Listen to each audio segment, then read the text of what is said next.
आज आपण लातूर महानगरपालिका शाळा क्रमांक 16 या ठिकाणी आहोत।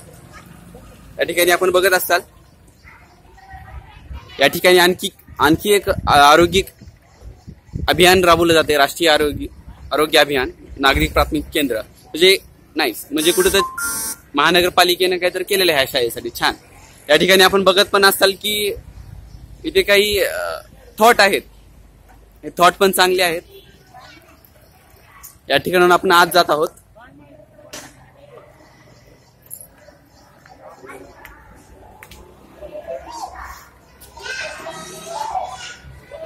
या ठिकाणी आपण बघत असताल ही शाळा 23/3/1985 साली बांधण्यात आलेली आहे। या ठिकाणी आपण बघत असताल की विद्यार्थ्यांना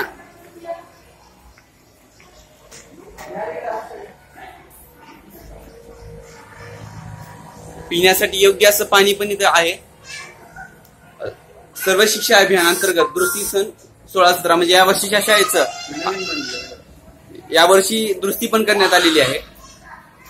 या ठिकाणी आपण थॉट बघत असतात, म्हणजे लातूर मधली एकमेव अशी शाळा असेल की तर एक थॉट आहेत, काहीतरी आहे। या ठिकाणी आपण आज जात आहोत।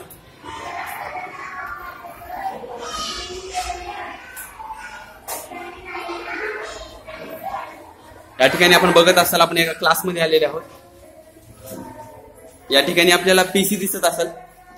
या ठिकाणी खरंच लातूर मधली कुठली तर एकमेव शाळा असेल, आपल्या आणखी शाळेला विजिट द्यायचे पण एकमेव शाळा मला आता दिसली आहे। मी ज्या शाळेची ऑडिट घेतलेला आहे त्यातली एकमेव शाळा अशी असेल की या ठिकाणी आपल्याला पीसी दिसत आहे। या ठिकाणी आपण जर पाहत असाल या ठिकाणी डिजिटल एज्युकेशन म्हणजे प्रोजेक्टरवर पण विद्यार्थ्यांना शिक्षण दिलं जातं। या ठिकाणी आपण बघत असाल की फळशींवर पण विद्यार्थ्यांसाठी उत्तम प्रकारे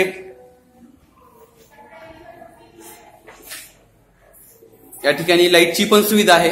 या ठिकाणी आपण दुसऱ्या क्लासमध्ये जात आहोत। या ठिकाणी माईक सिस्टीम म्हणजे विद्यार्थ्यांना काही सूचना असतील, काही असतील। या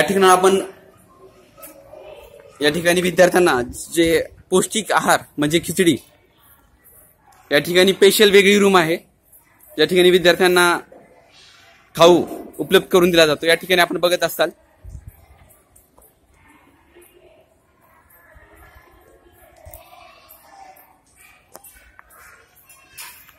या ठिकाणी आपण ह्या शाळेचे जे शौचालय आहे त्या ठिकाणी आपण जात आहोत।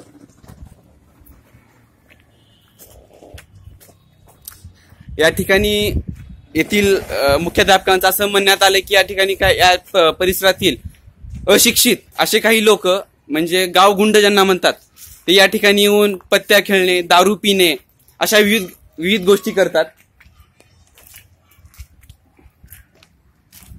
या ठिकाणी आपण बघत असताना हे शौचालय ओके। या ठिकाणी मुलांमुलींसाठी वेगवेगळे असे शौचालय बांधण्यात पण आलेलं आहे। म्हणजे आपण 2-3 शाळेला विजिट दिलो, त्या ठिकाणी असं दिसण्यात आलं की त्या ठिकाणातील काही गावगुंड म्हणजे काही अशिक्षित लोक या ठिकाणी येऊन पत्त्या खेळणे, डाव खेळणे, म्हणजे यांना कुठली जागा न भेटल्यास महानगरपालिकेच्या शाळेत येऊन डाव खेळणे, पत्त्या खेळणे, ज्या ठिकाणी शिक्षण दिलं जातं त्या ठिकाणी इथले काही अशिक्षित लोक येऊन हे केलं जातं। तर माझी मनपाला विनंती असेल की मनपाच्या सर्व शाळेला एक प्रोटेक्टेड असं काहीतरी द्यावं की ज्यामुळे अशा काही गोष्टी घडणार नाहीत। आणखी आपण अशा लातूर मधली अशी एकमेव शाळा मला दिसली या 3 शाळेपैकी, मी 3 शाळेला विजिट दिलं। महानगरपालिका शाळा क्रमांक 5, शाळा क्रमांक 4 लेबल कॉलनी आणि 16, तर त्यातली एक 16 नंबर शाळा अशी दिसली की या ठिकाणी थोडंसं डिजिटल एज्युकेशन भेटतंय आणि त्या विद्यार्थ्यांची पण संख्या चांगली आहे। पण या ठिकाणी आणखी काही महानगरपालिकेने इन्क्लूड केलं तर या विद्यार्थ्यांचं भविष्य जे असेल ते खूप उज्ज्वल असेल। या ठिकाणी विद्यार्थ्यांना खेळण्यासाठी प्लेग्राऊंड नाही व साहित्य पण नाहीये, त्यामध्ये पण मनपाने इन्क्लूड करावं। किंवा काही लोक लातूरमध्ये भरपूर काही लोक आहेत की जे ओनरशिप घेऊन कामं करतात, त्यांना एक विनंती असेल की आपल्या परीने काही या शाळेसाठी मदत करणं होत असेल तर या शाळेला मदत करावी। तर लातूरमधली एकमेव आपल्याला अशी शाळा दिसलेली की ज्या ठिकाणी आपल्याला थोडंसं डिजिटल एज्युकेशन भेटतंय आणि यामध्ये आणखी काही इन्क्लूड करणार आहेत असे मुख्याध्यापकांनी सांगितलेले। जय हिंद।